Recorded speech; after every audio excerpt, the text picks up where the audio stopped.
My fellow Americans, I'm speaking to you tonight from behind the resolute desk in the Oval Office. In this sacred space, I'm surrounded by portraits of extraordinary American presidents. Thomas Jefferson wrote the immortal words that guide this nation. George Washington, who showed us presidents are not kings. Abraham Lincoln, who implored us to reject malice. Franklin Roosevelt, who inspired us to reject fear. I revere this office, but I love my country more. It's been the honor of my life to serve as your president. But in the defense of democracy, which is at stake, I think is more important than any title. I draw strength and I find joy in working for the American people. But this sacred task of perfecting our union is not about me. It's about you, your families, your futures. It's about we, the people. We can never forget that. And I never have. I've made it clear that I believe America is at an inflection point. One of those rare moments in history when the decisions we make now will determine our fate of our nation and the world for decades to come. America's going to have to choose between moving forward or backward, between hope and hate, between unity and division. We have to decide, do we still believe in honesty, decency, respect, freedom, justice, and democracy? In this moment, we can see those we disagree with not as enemies, but as fellow Americans. Can we do that? Does character in public life still matter? I believe I know the answer to these questions because I know you, the American people. And I know this, we are a great nation because we are good people. When you elected me to this office, I promised to always level with you, to tell you the truth. And the truth, the sacred cause of this country is larger than any one of us.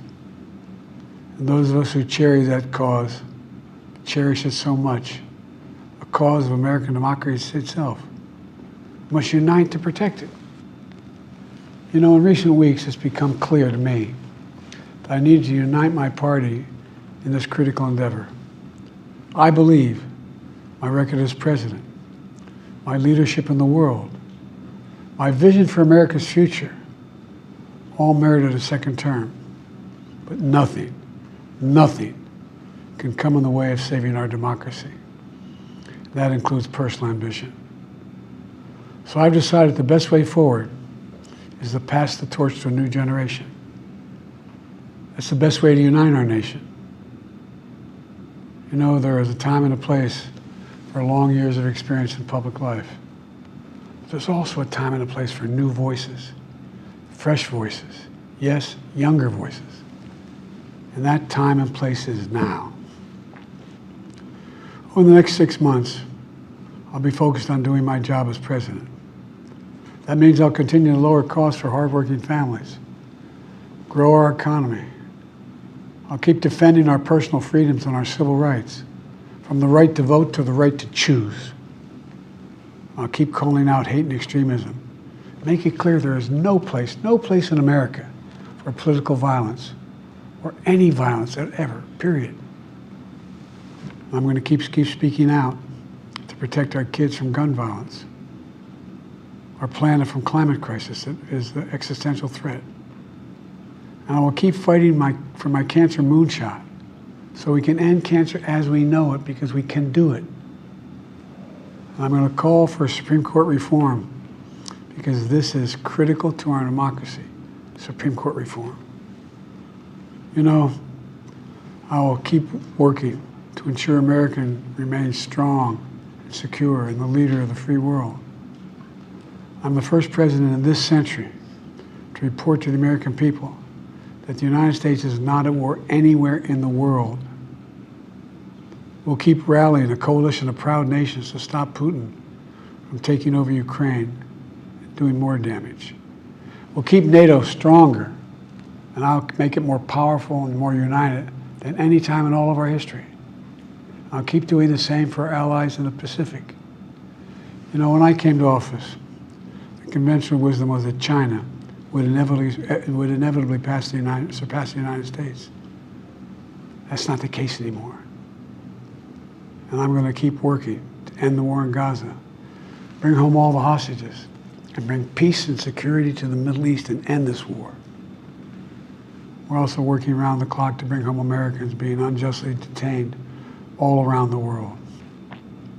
You know, we've come so far since my inauguration.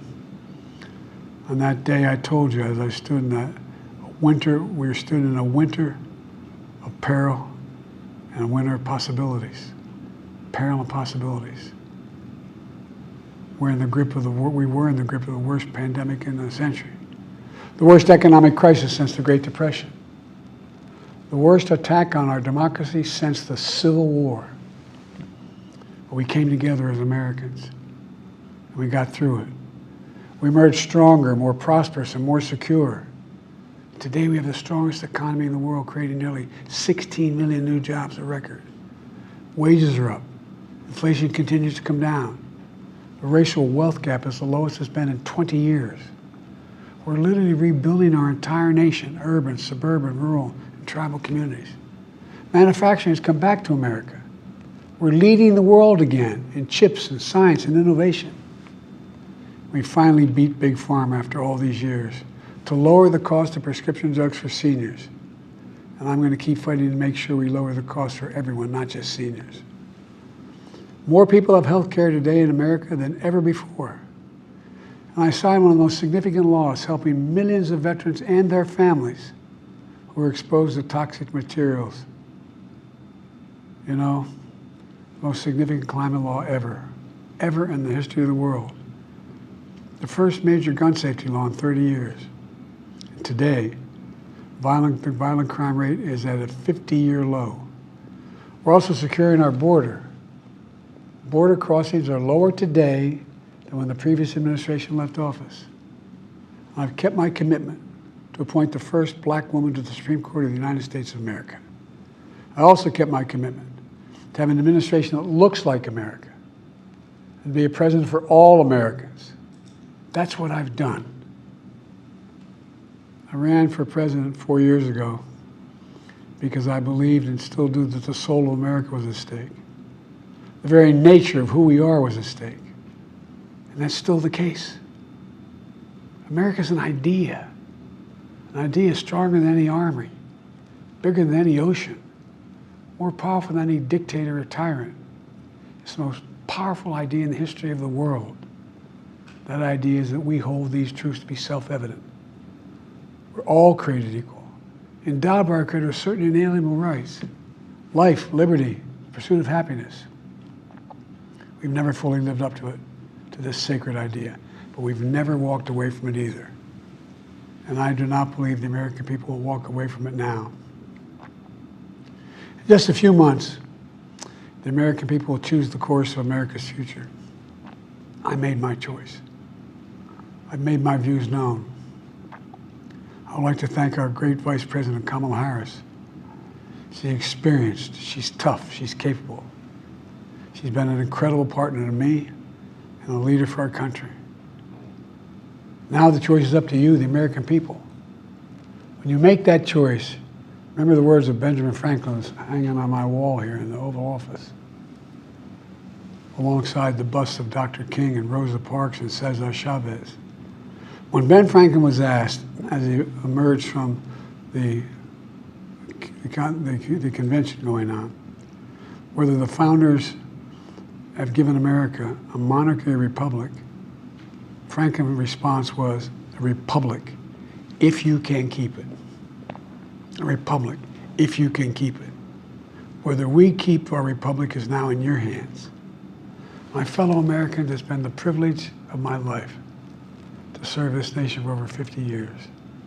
Nowhere else on earth could a kid with a stutter, from modest beginnings in Scranton, Pennsylvania, and Claymont, Delaware, one day sit behind the resolute desk in the Oval Office as President of the United States.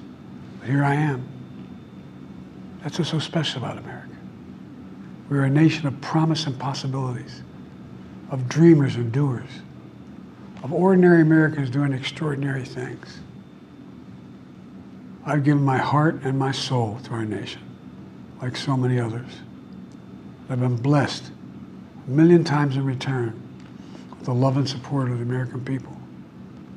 I hope you have some idea how grateful I am to all of you.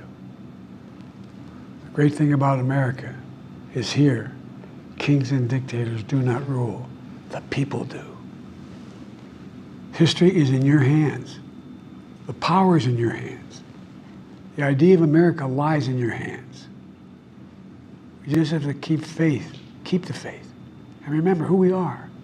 We're the United States of America, and there's simply nothing beyond our capacity when we do it together.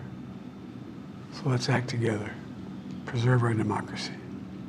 God bless you all, and may God protect our troops. Thank you.